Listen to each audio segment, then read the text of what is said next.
Okay, we now have official rankings within the game itself.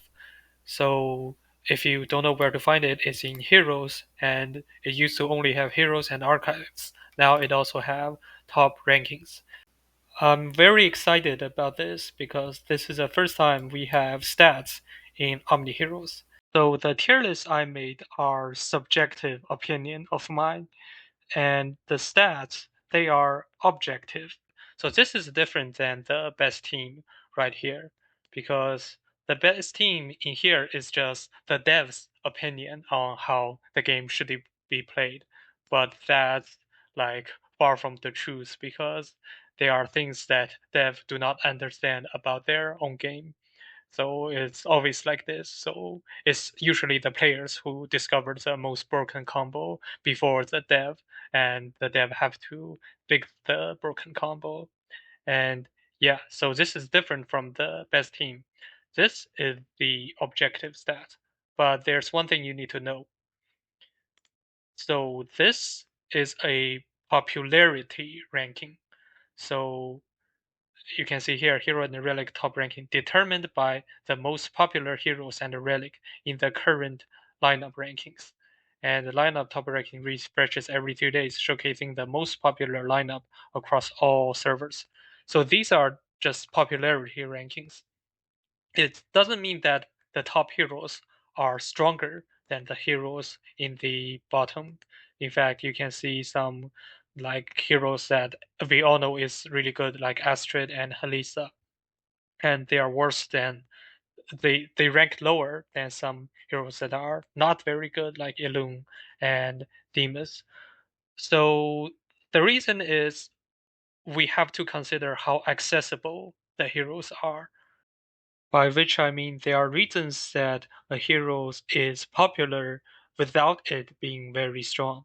For example, Dorabella. So Dorabella is really strong, but does it deserve to be top two? Like, I don't think anyone agree that Dorabella is the second strongest hero in the game. So why is Dorabella so popular?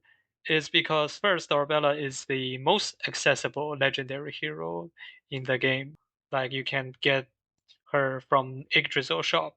And in case you forgot, I'm not gonna click into Valkyrie Manor.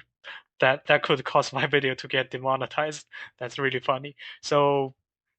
In in Valkyrie Manor, you can get one copy of Dorabella once you reach certain level, and yeah, so all these reasons will let Dorabella be more popular than the heroes that are stronger than Dorabella.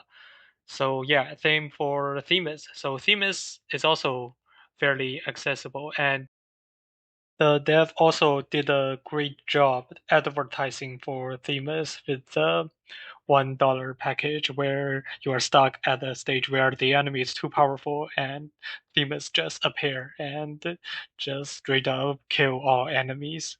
And then a lot of players, as long as they are not strictly free to play, they will say that, oh well, might as well spend $1 to get a Themis. And that's why Themis is really popular, but that doesn't mean Themis is really strong. Well, she can carry you in early game, but once in late game where heroes that are faster and with more powerful abilities start to appear, Themis will start to fall off. So yeah, don't get baited by Themis again with the top ranking. She's not a hero you want to invest toward the late game. So she's okay as a early game carry. If you have her, that's okay, but don't invest further. So we can see that Navi is on the top four because Navi is a non-D&D hero, which means that Navi is pretty cheap. So you can get her fairly easily, and she's fairly strong. And yeah, so Illume, same with Dorabella, you get free copy of her, and she's pretty accessible. And yeah, and for some really good heroes, like for example, Dahlia. Dahlia is only 33, but I would say she's the strongest hero in the game. So she should be at least top 10. But why is she unpopular? Because she's expensive.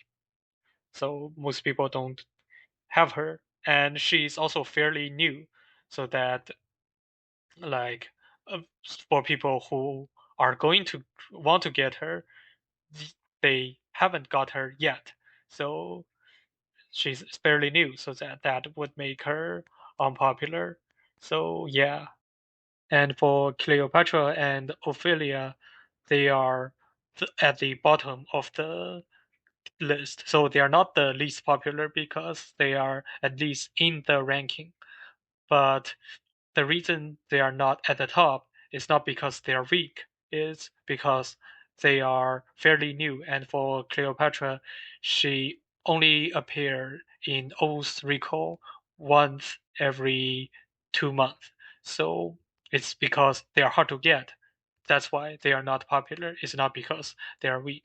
So yeah, make sure to consider other like reasons why a hero is popular or unpopular so that you don't get misled by the hero rankings that's in the game.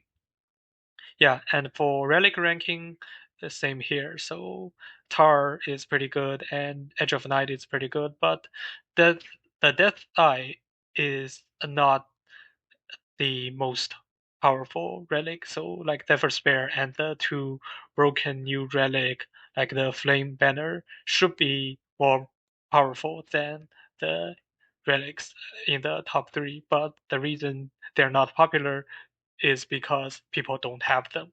If they have them, they will use them. So yeah, that's a relic ranking. But for the epic relic, it's the same. So the Orpheus Lyre, this relic, this is not a very good relic, but the reason it's popular is because in the new player event, it's given out for free. That's why it's the most popular one. So yeah, it should be the Blade of Chaos. That's the most popular one. And for the lineup ranking, this one is also pretty useful because you can look at them and check out what are the like heroes used for each game mode. So for the Rift Odyssey, you can like switch to the difficulties. Like for every game mode, you can switch difficulties to see like what the list of all the lineups that people used. And if you're stuck at certain stage, you can reference that. Yeah. So yeah, I do think this is really helpful addition to the game, but make sure to not get misled by the information. So the key is to always consider that this is a popularity ranking, it's not a power level ranking. Powerful heroes are usually more popular, but there are other reasons that can make a hero popular, such as how easy it is to get them and some advertisement in Demon's case.